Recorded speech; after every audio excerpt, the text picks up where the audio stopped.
下からがいいですね。2回立ってもらいます。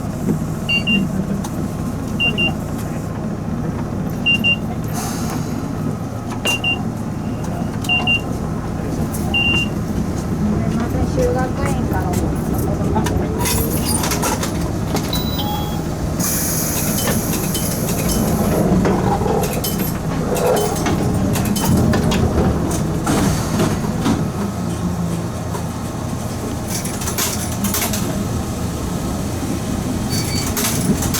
次は木舟口です。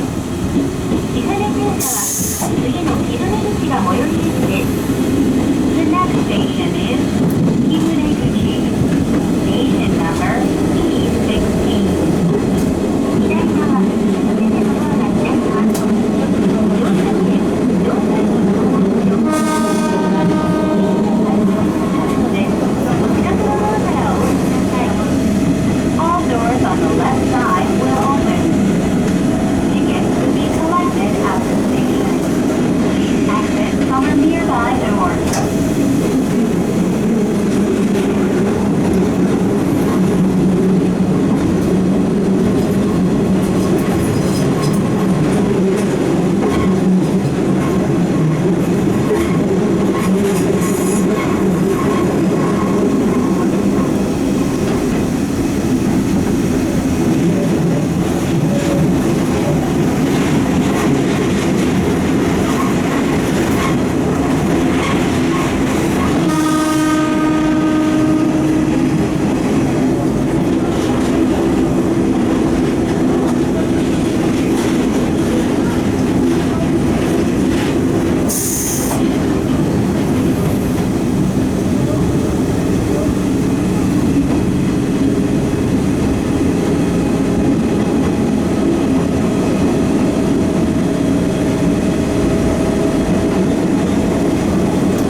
常試験 IC すべて駅の出口でお願いします。通勤常試験 IC はすべて駅の出口でお願いします。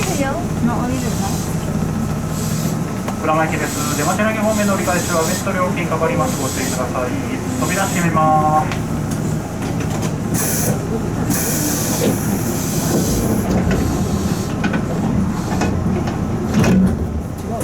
あの駅はさ、これだから。